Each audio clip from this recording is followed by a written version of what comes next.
I understand that Drake's a bit sensitive in these times. You know, he's in his feelings. And don't ask me how, but I know that he has seen this show. And I know that he has seen some of the things that I have said about this show, about him on this show. This is Drake. Y'all know this is Drake, right? I mean, I know y'all know it's him, right? You know, we ain't seen him in a while. That's what I'm saying. You know that's him, right? That's Drake.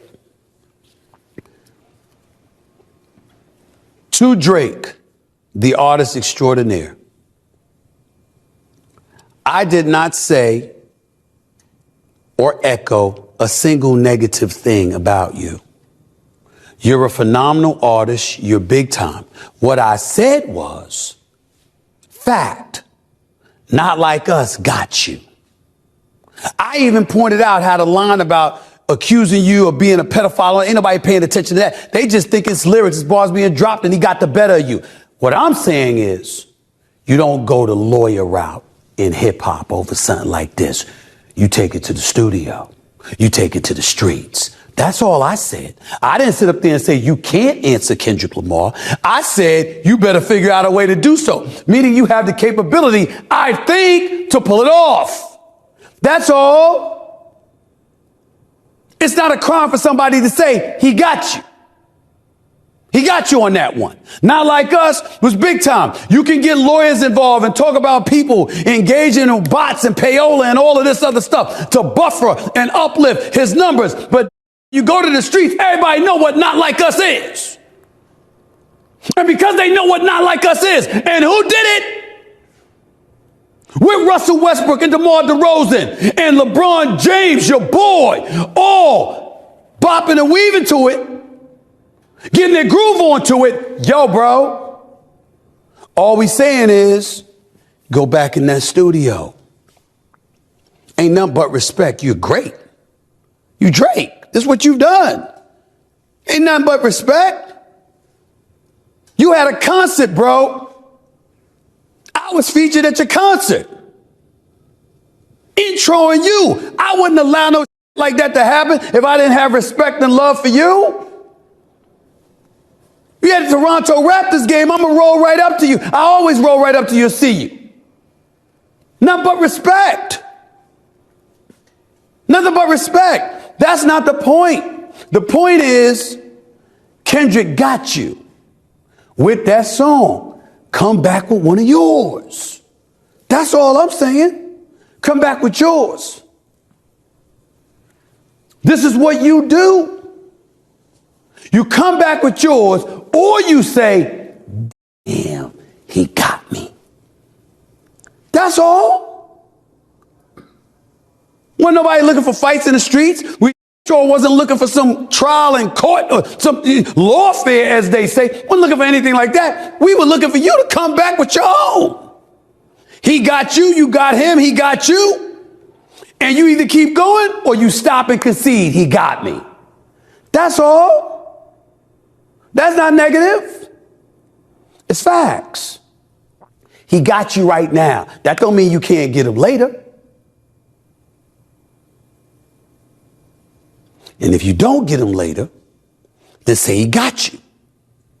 But if you're going to be silent, if you're going to ghost everybody, if you're going to go down under, if you're going to rely on lawyers, then it's not a good look, because that ain't what hip hop is. That's all. And if that's how you feel, then they right when they say, you're not like us. Oh, yo, it's Big Ant, the spokesman, man. We back. Another edition of Urban Politicians TV, UPTV. Make sure you stay on your pivot at all times, man.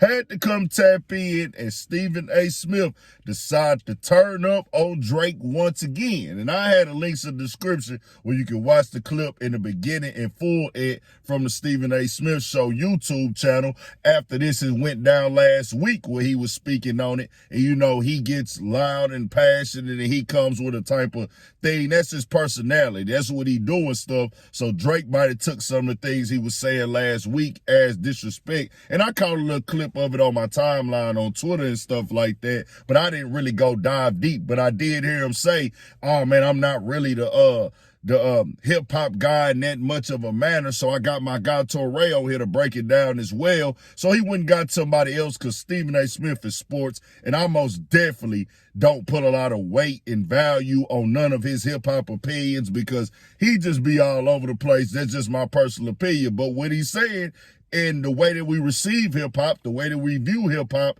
as a people, as a culture, as a lifestyle, is 1,000% fact right here. Now, him and Drake have some sort of a relationship. Understandably, they at least speak to each other and come across each other. He said he came out to a show for him before, and he got word that I guess Drake felt the way about what he said. And what else would you think? This is who Drake is at this point in time. He don't want nobody to come over here and say, hey, bro, this ain't really the hip-hop move, or this is looking like you and your feelings about taking the L and things like that, or, hey, nigga, go to the studio, don't go get petitions for lawsuits or anything like that. But I'm going to tell you all the way 1,000, as I said before, Drake could have came back and just worked until he found that one song that was going to be the hit. I don't know how this, what's going on with him and the label behind the scenes, but that could be a thing that could be correct, that him and the label are in contract negotiations and stuff. But we're not going to change the narrative that he's the one that told Kendrick Lamar to come out and battle. He's the one that taunted Kendrick. He's the one that thought he was up in the battle until the battle was over, and not like us. As soon as Kendrick dropped that song, I think everybody heard it. It was like, whoa, this is one of the ones that sound like the label is going to put the bag behind it to turn the song up. They didn't know that Kendrick Lamar had a song called Not Like Us, Like You, for you. They didn't know that the song was going to go crazy and it was going to go up on TikTok. They just did music business stuff to turn the song up at that point in time. And that might have, I don't know, led them to believe, well, hold on, bro, you kind of looking down right now in these negotiations. I'm not telling Drake to be okay with being called a pedophile or nothing like that. Who would be, nigga? Nobody want to be cool with that. But you also said that this man was molested. You also said that his kid was not his. You also said that his kid belonged to his homeboy, and just said he beat his, all these other things that you said about bro.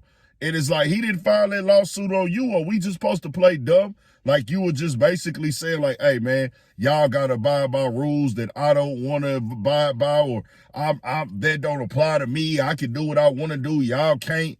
Nah, bro, that ain't what we do in this game. That ain't what we do in this culture. I'm just keeping it all the way 1,000. Stephen A. Smith turned up. Like I said, I don't look at him like a voice in hip hop at all. He just gonna come when his theatrics is turn it up, and it's gonna go up, and people gonna repost it and reshare it. He's on ESPN.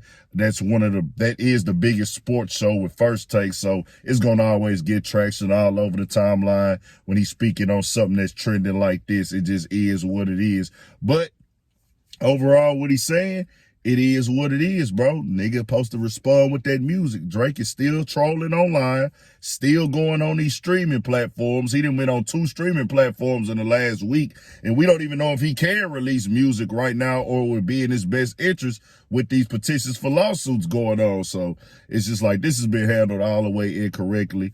Kendrick just won the battle. What I always said from the jump, prime example, nigga, any nigga that lost the battle, you know how they kept being relevant, kept being the guy? By responding with new music, making good music, hot music. The hit makes people forget. Tell me what y'all think. We got more videos all at 1,000 for Shit Show. Stay on your pivot.